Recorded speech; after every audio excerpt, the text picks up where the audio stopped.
System engineer Australia के अंदर बहुत ज़्यादा डिमांड के अंदर है। अगर more than 3000 jobs in system engineers. क्या आप भी सिस्टम इंजीनियर हैं? आईटी में आपने मास्टर्स या बैचलर्स किया हुआ है और ऑस्ट्रेलिया जाना चाहते हैं तो ये वीडियो आपके लिए ही है। मेरे देखने सुनने चाहने वालों को मेरी तरफ से मोहब्बत व सलाम। उम्मीद है कि आप हमारात खैरियत से होंगे। दोस्तों, आईटी की जो सीरीज हम चला रहे हैं जिसके अंदर आप किस तरह ऑस्ट्रेलिया आ सकते हैं और उन फील्ड की डिमांड क्या है और तमाम रिक्वायरमेंट्स को मैं डिटेल में डिस्कस कर रहा हूं, तो इसकी कैटेगरी नंबर 2 यानी सिस्टम इंजीनियर पे आज हम डिटेल में डिस्कस करेंगे। मेरे साथ रहिएगा, आपको बहुत ज़्यादा मज़ा आने वाला है। तो चलते हैं वीडियो की जानिब। तो भाइयों, सिस्टम इंजीनियर यानी वो बंदा जिसने आईटी के अंदर बैचलर्स या मास्टर पढ़ा हुआ है और वो अपने मुल्क से बाहर आना चाहता है, ऑस्ट्रेलिया आना चाहता है, तो इसकी क्या डिमांड्स बनेंगी। मैं पिछले 11 साल से ऑस्ट्रेलिया के अंदर हूँ और ये फील्ड इस वक्त भी इन डिमांड के अंदर है। मैं भी सिस्टम इंजीनियरिंग के उसके ऊपर आया था और अब तक ये डिमांड के अंदर है। तो आप ये अंदाज़ा लगा सकते हैं ये फील्ड कितनी ज़्यादा डिमांड के अंदर है। आपने अप्लाई कैसे करना है अगर आप सिस्टम इंजीनियर रोल पे काम कर रहे हैं? सिंपल सा रूल है कि आपने सबसे पहले काम करना है कि SOL चेक करना है, यानी स्किल ऑक्यूपेशन लिस्ट में आप जाइए और वहां जाकर आप सिस्टम इंजीनियर लिख दीजिए। मैं आपको इसका डेमो भी कराता हूं कि देखिए, मैं यहां पर जाता हूं स्किल ऑक्यूपेशन लिस्ट के ऊपर।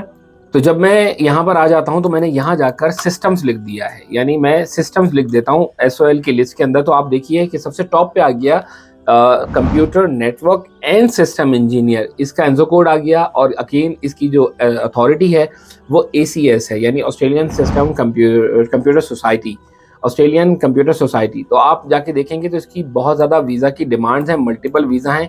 जब आप नीचे जाएंगे तो ITC सिस्टम इंजीनियर भी आ जाएगा, सिस्टम टेस्ट इंजीनियर भी एक कैटेगरी होती है जो यहाँ पर आ जाएगी। इसके अलावा सिस्टम एडमिनिस्ट्रेटर भी इसके अंदर आता है।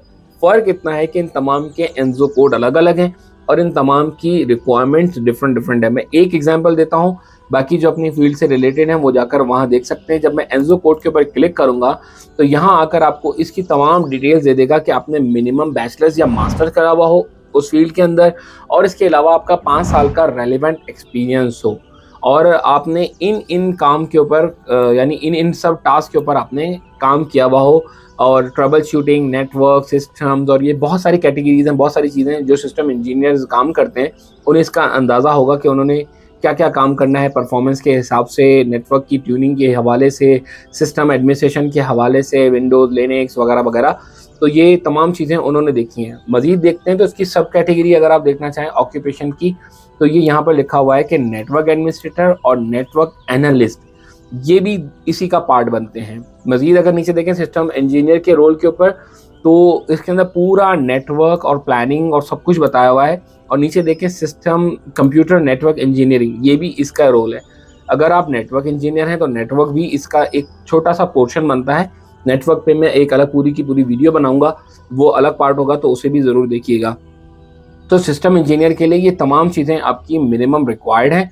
आपने इसी एंजो कोड को जाकर मज़ीद देखना है कि आपकी कौन कौन सी कैटेगरी में क्या क्या चीज़ें, आपकी क्या क्या जॉब डिस्क्रिप्शन होती हैं, और इस हवाले से आप ACS पर जाकर अपनी अप्लाई कर सकते हैं, अपनी असेसमेंट करवा सकते हैं और उसके बाद आप आगे बढ़ सकते हैं।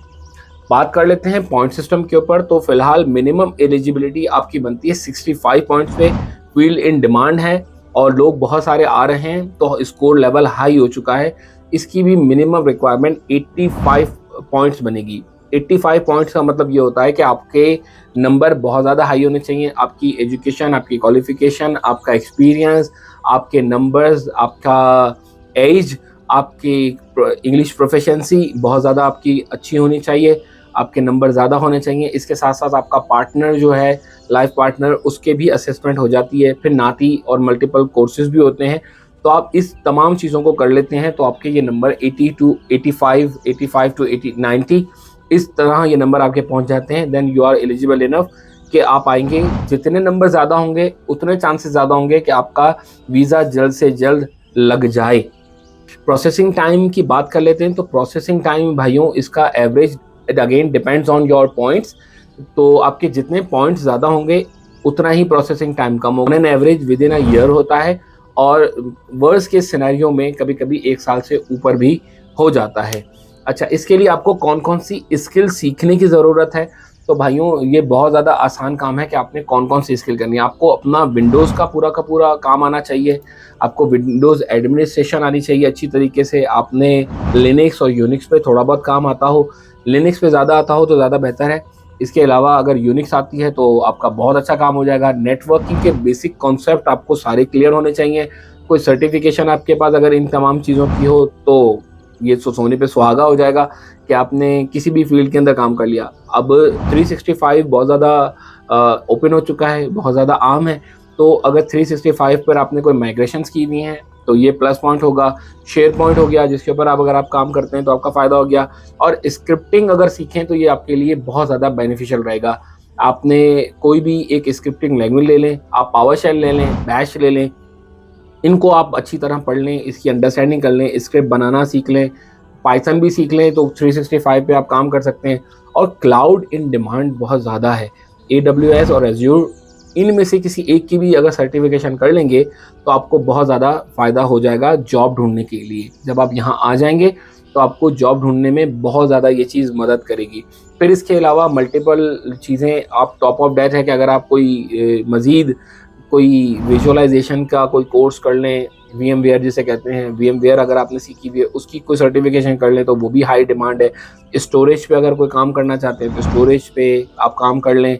नेटऐप हो गया और अगर बैकअप्स है जिस तरह आपका वीम हो गया, यहाँ पे बहुत ज़्यादा चलता है वीम, ये 365 के लिए बैकअप्स के लिए यूज़ होता है। इसके अलावा अगर आप देखना चाहें तो कॉम्वॉल्ट है, ये बहुत अच्छा प्रोडक्ट है, आप इसके ऊपर हाथ साफ कर लें। 70 के प्रोडक्ट्स हैं बैकअप्स के लिए। तो ये तमाम मैं आपको सॉल्यूशन बता रहा हूँ, इस पे आपको हैंड्स ऑन प्रैक्टिस होगी तो आपको जॉब ढूँढने के लिए बहुत ज़्यादा आसानी रहेगी। एवरेज सैलरी किसकी क्या होती है, again it's dependent on your experience. अगर आपका एक्सपीरियंस बहुत अच्छा है, हैंड्स ऑन प्रैक्टिस बहुत अच्छी है, तो एवरेज सैलरी लाख के आसपास तो आपकी मिनिमम लगी जाती है। और अगर आप बहुत अच्छे हैं, आपकी स्क्रिप्टिंग और लैंग्वेजेस के ऊपर स्किल्स बहुत ज़्यादा अच्छी है तो आपकी 1,10,000, 15,000 और 1,30,000, कभी कभी 1,30,000 से ऊपर भी आ जाती है। तो इस तरह से आपका पैकेज बहुत अच्छा हो जाता है। ये कैसे वेरीफाई होता है, यहाँ की एक वेबसाइट है seek.com.au। हम यहाँ पर जाते हैं, सीक की वेबसाइट पर जाते हैं और सीक की वेबसाइट पर जाकर मैं आपको ये दिखाता हूँ कि कितने ज़्यादा इसकी डिमांड के अंदर है। मैंने सिर्फ और सिर्फ सिस्टम इंजीनियर लिखा है यहाँ पर और लिखा है ऑस्ट्रेलिया। तो जब ऑस्ट्रेलिया देखा तो 3,342 जॉब्स मेरी आंखों के सामने खुल गई है। तो आप देख सकते हैं इसके अंदर बहुत सारे सिस्टम इंजीनियर्स के रोल्स हैं। हार्वे नॉर्मन एक बहुत बड़ी कंपनी है यहाँ की, ये दे रही है आपको कि भाई आपने यहाँ पे करना है, न्यू साउथ वेल के अंदर है। इसी तरह सिस्टम इंजीनियर देखें, आपको कैनबरा, आपको न्यू साउथ वेल बहुत सारे मिलते हैं। यहाँ पर देखिए कि सिस्टम इंजीनियर है नेटवर्क वाला, ये 4 डेज पहले जॉब आई हुई है। तो इसके अंदर देखें एवरेज सैलरी ये बता रहा है कि 1,30,000 टू 1,50,000, इसके बाद प्लस आपका सुपर होगा। तो ये हाईली क्वालिफाइड किस्म की जॉब है और हाईली पेड जॉब है, तो आपको बहुत अच्छा इसके ऊपर जो है ना रिवॉर्ड मिल जाता है। तो इस तरह की जॉब देखते जाएँ, 1,30,000, 1,50,000 एज़्योर की देखें डिमांड के अंदर है। तो इस तरह मल्टीपल जॉब्स मल्टीपल एरिया के अंदर है। आपका काम आपने अच्छा बनाया हुआ हो, आपकी प्रैक्टिस बहुत अच्छी हो, तो आप इस तरह बहुत सारी जॉब्स लेने के लिए आपका काम बन सकता है। अब बात कर लेते हैं फाइनली कि जब आपकी ये तमाम चीज़ें हो गई, प्रोफेशंसी हो गई, सब कुछ हो गया, आपका EOI भी उड़ गया, तो आप यहाँ पर आसानी से आ सकते हैं और ये फील्ड इन डिमांड है। उम्मीद है कि आपको ये वीडियो इंटरेस्टिंग लगी होगी। अगर आपको आज की वीडियो इंटरेस्टिंग लगी हो और कुछ सीखने का हो और जो भी आप मुझसे सीखना चाहें और पूछना चाहें तो मुझे कमेंट्स में ज़रूर बताइएगा कि आपको क्या चीज़ अच्छी लगी और आप मुझसे क्या पूछना चाहते हैं। पूरी सीरीज़ है, अपने दोस्तों अहबाब को जो आपके फ्रेंड्स एंड सर्कल के अंदर हैं उन्हें ये वीडियोस फॉरवर्ड कीजिए, हो सकता है किसी का भला हो जाए और वो आपकी वजह से हो। अपनी दुआ में मुझे याद रखिएगा, अपना और अपने घर वालों का बहुत सारा ख्याल रखिएगा। मिलते हैं अगली वीडियो में। वस्सलामु अलैकुम वरहमतुल्लाहि वबरकातुहू।